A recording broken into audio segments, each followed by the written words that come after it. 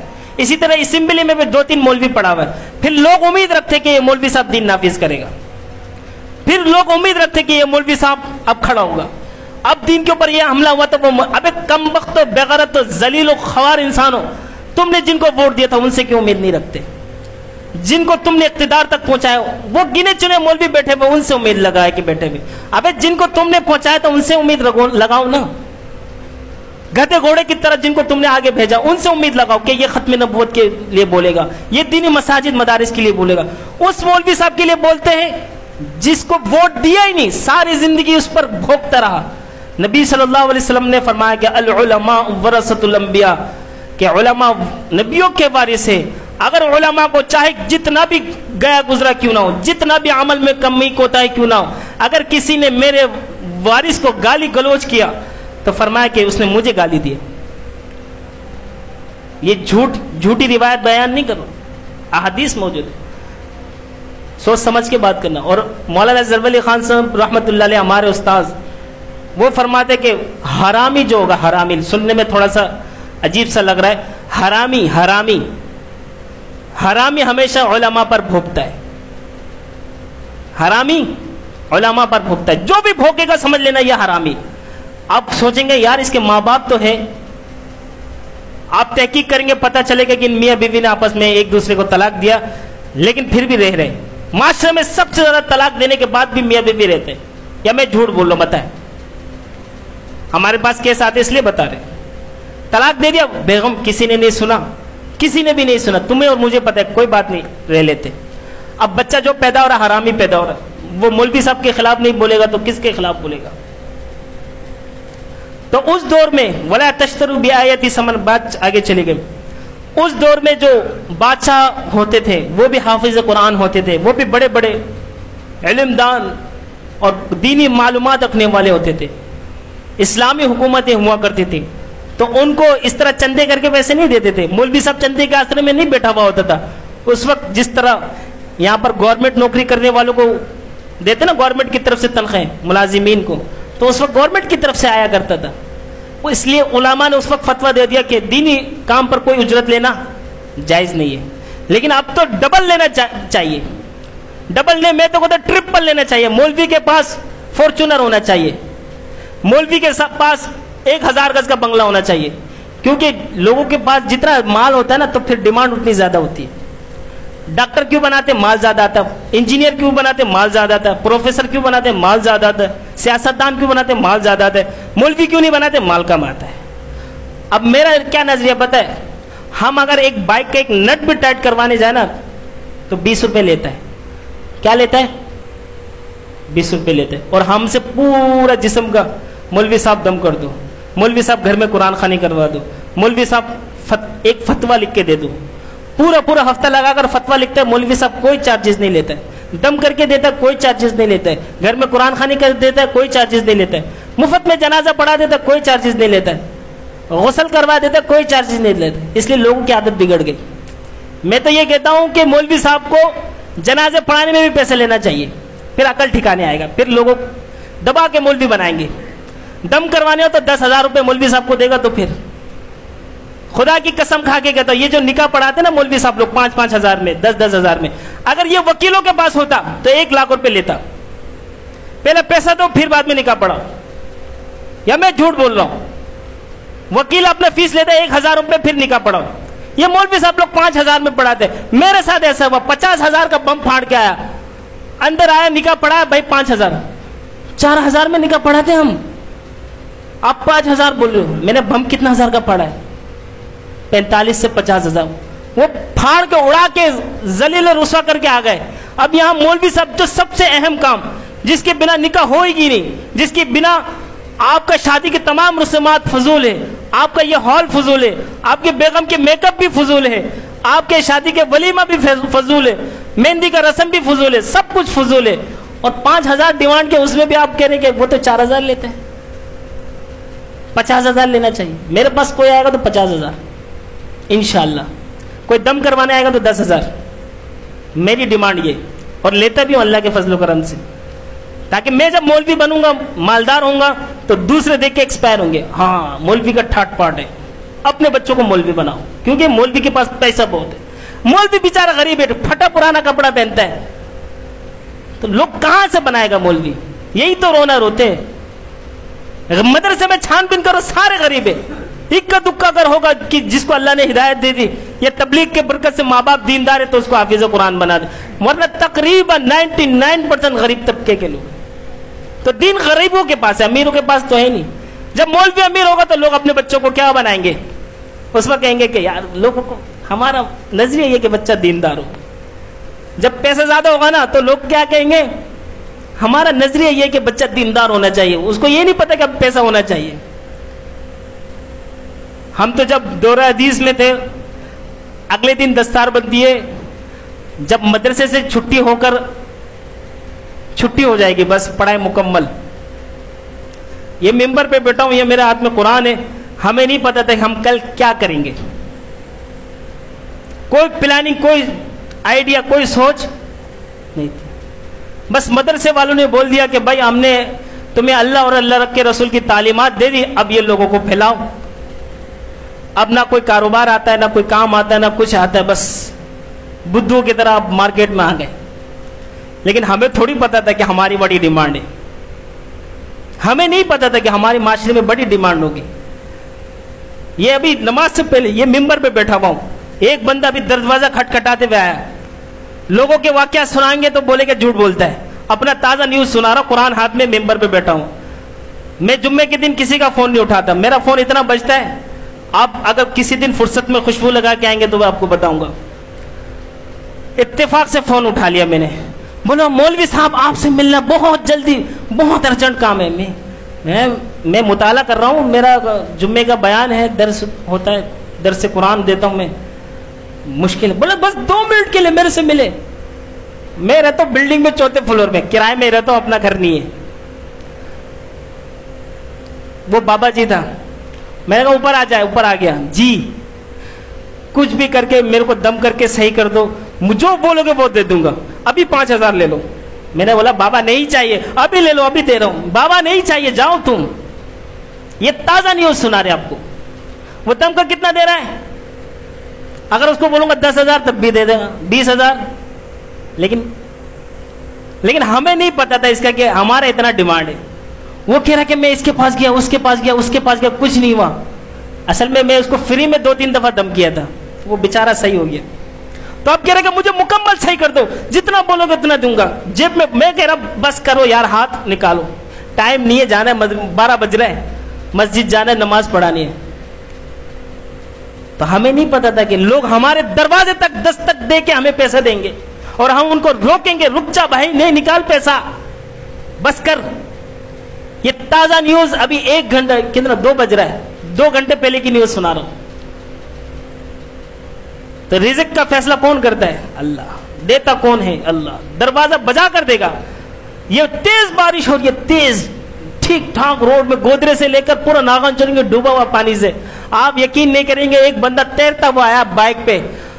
مولوی صاحب کدھر ہے؟ گھر میں. اوپر آ جاؤ, بڑا مشکل ہے, تھک گیا یار, چلو میں آ جاتا ہوں. آیا, 5000 نکالا, دے کے چلا گیا. کیا بھائی؟ بولا وہ بس آپ رکھ لے جا رہے, آپ کے دم سے صحیح ہو گیا تھا. تو ہم دم کرتے تو دمادم ہو جاتا ہے اللہ کے فضل و کرم سے. تو کہنے کا مقصد یہ ہے, اپنے بچے کو دین سکھائے, علم سکھائے, اللہ رسول کا پیغام سکھائے. دنیا تو مقدر میں ہوگی تو ملے گی.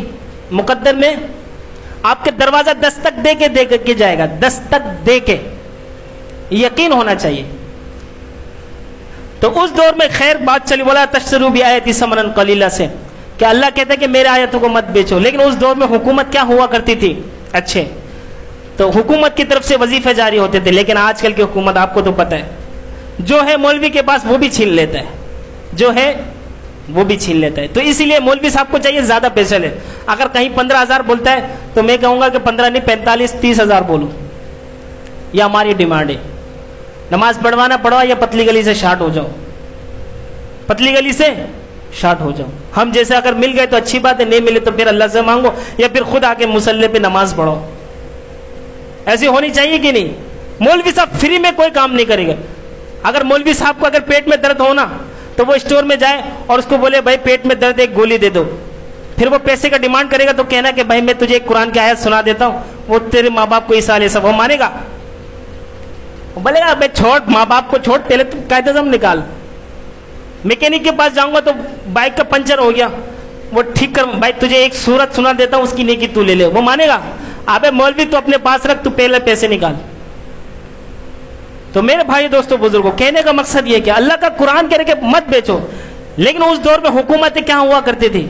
علماء طلباء کو، دینداروں کو وظیفے جاری کر دیا کرتے تھے، کس کی طرف سے؟ گورنمنٹ کی طرف سے۔ اب گورنمنٹ کی طرف سے کوئی چیز جاری نہیں ہوتی، تو اس لیے علماء کہتے ہیں کہ اب وظیفے لینا بھی جائز ہے، تنخواہ لینا بھی جائز ہے، فیس لینا بھی جائز ہے، اجرت لینا بھی جائز ہے، سب جائز ہے، کھاؤ دبا کے کھاؤ، خود بھی کھاؤ، بچوں کو بھی کھلاؤ، خاندان والوں کو بھی کھلاؤ، وما علینا الا البلاغ۔